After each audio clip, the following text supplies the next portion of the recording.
अस्सलाम वालेकुम एवरीवन। आज की वीडियो में हम लेक्चर 1 स्टार्ट करेंगे अडोब फोटोशॉप का। तो हम स्टार्ट करेंगे अडोब फोटोशॉप विद CSS3। ठीक है, और अभी जो लेटेस्ट वर्जन चल रहा है वो CC चल रहा है। तो स्टार्ट करते हैं हम।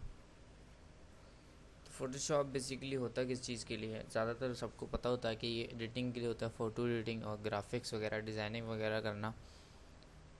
ठीक है, स्टिल ग्राफिक्स वगैरह करना, मतलब फ़ोटो से हवाले, मतलब इमेज की एडिटिंग करना या डिज़ाइनिंग करना, वो आप फोटोशॉप पे भी करते हैं और इलस्ट्रेटर भी है। हम फोटोशॉप का देखेंगे। तो स्टार्ट करते हैं फोटोशॉप पे। जैसे कि अगर आप एक नॉर्मल पेंटिंग वगैरह को डिज़ाइन कर रहे होते हैं तो उस पर आपको पेज की ज़रूरत होती है।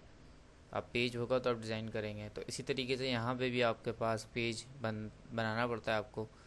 तो सिंपल आप यहाँ से जाएंगे फाइल में और न्यू। ठीक है, अभी आपके पास एक पेज का पॉपअप खुल गया, पेज न्यू बनाने का, जहाँ से आप अपना पेज कस्टम भी बना सकते हैं और यहाँ पे आपको कुछ बने बनाए अवेलेबल साइज़ भी मिलेंगे। ठीक है, तो प्रीसेट साइड में आपको पेज साइजेस मिल जाएंगे। एक तो सबसे पहले होता है डिफ़ॉल्ट फोटोशॉप साइज़। तो ये साइज़ है 5/3।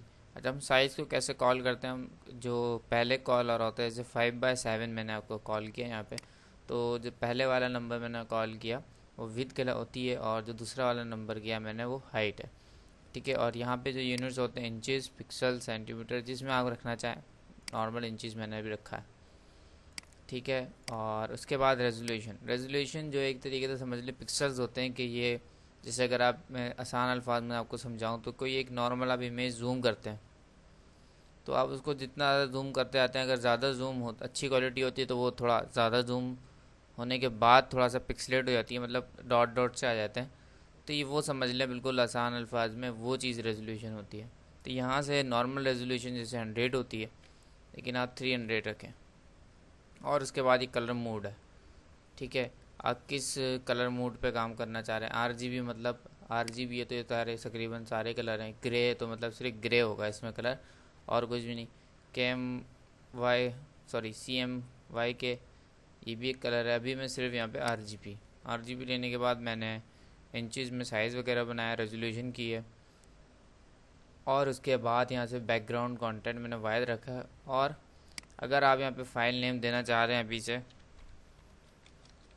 ठीक है, फाइल नेम आप दे दें और ओके। तो आपका ये एक पेज क्रिएट हो गया, और आप देख सकते हैं यहाँ पे आपका फाइल नेम भी आ रहा है। ठीक है, फर्स्ट क्लास, ये जो भी आप देते, या अनटाइटल था तो यहाँ पे अनटाइटल आ रहा होता। अच्छा, फोटोशॉप जो है वो लेयर्स पे काम करता है। लेयर्स जिसमें बनती हैं, हर चीज़ की अलग लेयर होती है। तो ये लेयर्स आपके पास यहाँ पे आ रही होती हैं। लेयर्स का एक पैनल आ रहा होता है। अगर ये आपके पास नहीं आ रहा तो आप यहाँ विंडोज़ में जाएंगे और यहाँ से आप लेयर सेलेक्ट करेंगे, या तो F7 दबा देंगे। अभी जैसे कि नहीं आ रहा, मैंने यहाँ से F7 प्रेस करा तो ये हमारे पास लेयर्स पर आ गया। तो बाय डिफ़ॉल्ट इसमें बैकग्राउंड बना हुआ होता है, और ये आप देख रहे होंगे इस लेयर के साथ ये ताला बना हुआ है, लॉक बना हुआ है। डेट्स मीन ये लॉक है, आप इसके ऊपर कोई इसको मूव वगैरह कुछ नहीं करा सकते। ठीक है, कलर वगैरह कर सकते हैं, लेकिन इसको आप बाकी काम इस पर नहीं करा सकते। ठीक है, और ये हमारे पास यहाँ पे टूल बार है, टूल बॉक्स कह लें, इसमें हमारे सारे टूल्स हैं, और इसमें बहुत सारी चीज़ें हैं। स्टार्ट करते हैं, मैं आपको टूल से स्टार्ट करते हैं कि सबसे पहले तो हमारे पास ये टूल्स हैं सारे। तो एक एक करके सब टूल्स को देखते हैं कि वो क्या करता है और किस टूल से क्या हो रहा है। तो सबसे पहले तो हमारा मूव टूल होता है। तो इसके नाम से ही आपको पता चल रहा होगा मूव टूल क्या है। मूव टूल मतलब, मूव का मतलब होता है एक जगह से दूसरी जगह उठा के रखना है, इधर से उधर कर देना। तो इस टूल का भी वही काम है, एक जगह से दूसरी जगह उठा के एक लेयर को रख देना। ठीक है, एक लेयर को एक जगह से, एक लोकेशन से दूसरी लोकेशन पे रख देना। तो इसका भी वही काम है। अभी यहाँ पे कुछ लेयर है नहीं।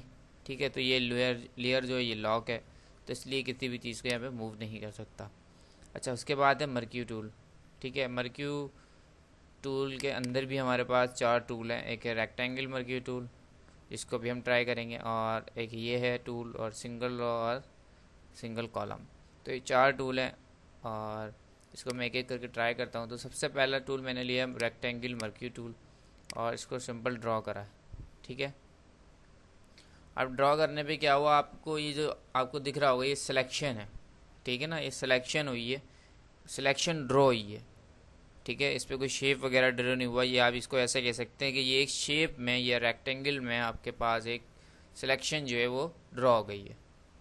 ये कोई लेयर वगैरह नहीं बनी, ये सिर्फ एक सिलेक्शन बनी है जिस पे आप इस पर काम कर सकते हैं। ठीक है, अब ये सिलेक्शन बन गई है।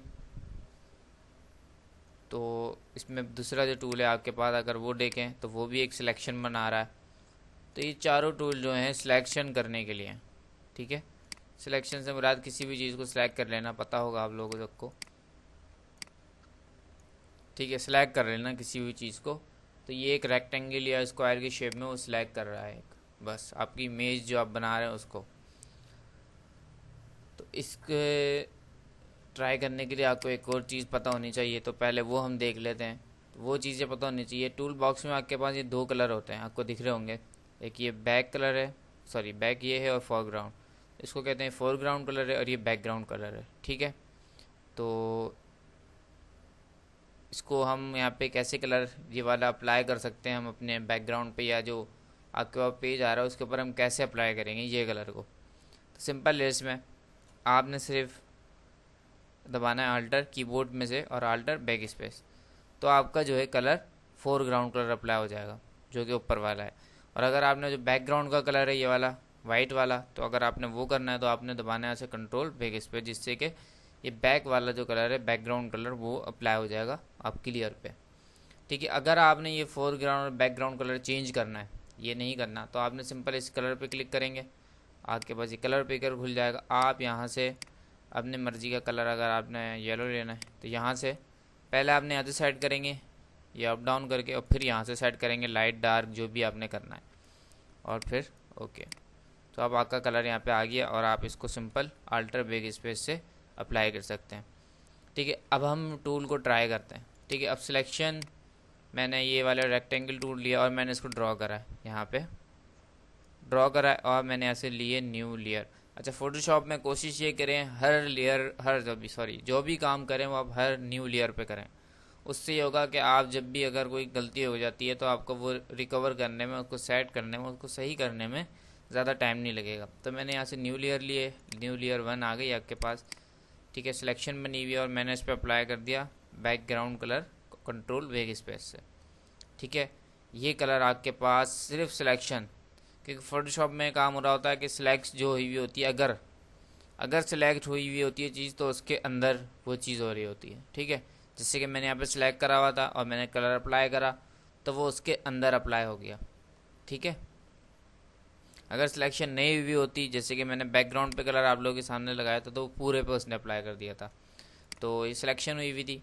अब मैं मूव टूल लेके, ये देखें, ठीक है, मैं इसको इधर उधर कहीं भी रख सकता हूँ मूव टूल को, मूव टूल से किसी भी लेयर को। तो ये एक लेयर है, ठीक है, जिसकी ये आपको आइज़ दिख रही होगी। अगर आप इसको बंद करें तो ये आपकी लेयर जो है विजिबल फॉल्स हो जाती है, मतलब हिडन हो जाती है, गायब हो जाती है। लेकिन सिलेक्शन अभी भी है। अब आपको सिलेक्शन हटानी है, तो सिलेक्शन के पास हटाने के लिए, अनसेलेक्ट करने के लिए आपके पास यहाँ की होती है कंट्रोल डी, जिससे आपकी पूरी जो पेज है उसके ऊपर कहीं भी सिलेक्शन हो, जितनी भी सिलेक्शन हो वो हट जाती है। तो ये सिलेक्शन सिंपल हट गई, और ये आपके पास यहाँ पे शेप वो बनकर आ गया जो आपने सेलेक्ट करके कलर अप्लाई करा था। अब मैं यहाँ से एक और कलर सेलेक्ट कर रहा हूँ। ठीक है, कलर चेंज हो गया। अब मैंने यहाँ से दूसरा टूल ले रहा हूँ, इलिप्टिकल टूल लिया है, और मैंने इसको ड्रॉ करा है। ठीक है, ड्रॉ करने के बाद मैंने न्यू लेयर लिया फिर से। ठीक है, सेकंड लेयर आ गई, और मैंने अल्टर बैक स्पेस से कलर अप्लाई कर दिया। फिर कंट्रोल डी करा, सिलेक्शन हट गई, और फिर मूव टूल लेके मैंने इसको इधर उधर मूव कर लिया जहाँ भी मुझे सेट करना था। ठीक है, उसके बाद है single row mercury tool. Single row mercury tool क्या करता है, ये एक आपके पूरे इमेज पे रॉ बना देता है एक, जिस पे आप ये देखें मैंने रॉ करा, कलर अप्लाई करते हैं। अब इसके ऊपर ब्लैक कलर करते हैं, ब्लैक कलर अप्लाई करते हैं, और ये कलर अप्लाई। ठीक है, तो आपके पास ये बिल्कुल मामूली सी पतली सी लाइन आ गई है। ठीक है, इसी तरीके से आपके पास यहाँ पे कॉलम है, तो इसको भी आप ले लें न्यू लेयर पे। अच्छा, न्यू लेयर का बटन आप देख लें, ये वाला क्रिएट न्यू लेयर है, इसका अपना माउस लेके जाएंगे तो आपको बताएगा भी, ठीक है, टूल टिप देगा। फिर आप अल्टर बैक स्पेस करा, फिर कलर आ गया। तो ये इस तरीके से बस एक लाइंस वगैरह अगर आपने कुछ बनानी है तो ये उसके ऊपर है। अच्छा, मैं चेक कर रहा हूँ ये आइज़ बंद बंद करके कि भाई आप कौन सी लेयर पे, मतलब ये वाली लेयर कौन सी है। तो अगर मुझे ये जानना है कि ये वाली लेयर कौन सी है, ये जो येलो वाली है, तो मैं यहाँ से, वैसे तो आपको दिख भी रहा होगा अगर आप यहाँ देखें, ये देखें यहाँ आपको दिख भी रहा होगा, छोटा सा बॉक्स बना हुआ है। अभी मैं इसको, अगर नहीं दिख रहा आपको तो आप सिंपल यहाँ पे आइज़ खोलें, आइज़ बंद करें, तो आपको यहाँ पे पता चल जाएगा कि भाई ये लेयर कौन सी है। अब मैं वाइट वाली देखूँ तो वाइट वाली ये वाली है। आपके ब्लू ब्लू दिख रहा होगा ना, ये ब्लू ब्लू जो है सिलेक्ट है, मतलब आपने कौन सी लेयर सेलेक्ट की हुई है, ठीक है। जौन सी लेयर सेलेक्ट की हुई होती है तो उसी पे ही काम अप्लाई हो रहा होता है जो हम कर रहे होते हैं। जैसे कि हमने, अब मैं कलर लगाऊंगा तो कलर देखें कहाँ आएगा, मैं लगा रहा हूँ अल्टर बैक स्पेस, और मैं लेयर 3 पे था तो देखें कलर भी लेयर 3 पे अप्लाई हुआ है। ये देखें आइज़ बंद कर रहा हूँ, लेयर 3 पे कलर अप्लाई हुआ है। मैं यहाँ से लेयर 4 पे आ जाता हूँ। लेयर 4 पे हमारे पास ये सिंगल रो है, कॉलम वाले हैं। मैंने अप्लाई करा इस पर background colour, control back space, तो ये देखें, तो जिस लेयर पे मैं हूँ उस लेयर पे ही मेरा काम होगा जो मुझे करना है, ठीक है। तो जिस लेयर पे आप काम करना चाह रहे हैं आप वो देख लें पहले यहाँ से लेयर्स के पैनल में कि भाई वो लेयर मैंने सेलेक्ट की हुई है नहीं की हुई भी मैं, ठीक है। और एक और तरीके से देख सकते हैं आप, सिंपल आइज़ बंद करके एक दफ़ा और कंफर्म कर लेंगे भाई यही लेयर है या नहीं है। अच्छा, अब इसमें एक और ऑप्शन होता है आपके पास इंडो का। इंडो मतलब कंट्रोल जेड, मतलब आपसे गलती हो गई, जो कि हर जगह होता है, कंट्रोल जेड का ऑप्शन वर्ड वगैरह में भी होता है। तब आपसे गलती हो गई तो आप उसे वापसी सही करना चाह रहे हैं तो आप कैसे करेंगे, जैसे कि मैंने इसको यहाँ रखा एक दफ़ा, फिर एक दफ़ा यहाँ रखा, और फिर एक दफ़ा यहाँ रखा, ठीक है।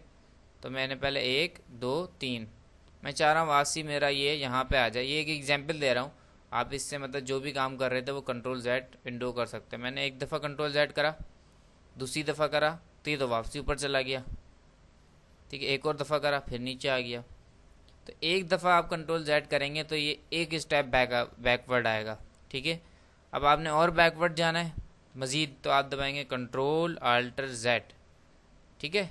ये देखें कंट्रोल अल्टर जेड से वो मज़ीद जाता रहेगा बैकवर्ड, ठीक है। तो ये चारों टूल हमने आज देखे। अगर इससे रिलेटेड कोई क्वेश्चन हो तो आप मुझसे पूछ सकते हैं कमेंट्स में। Thank you for watching.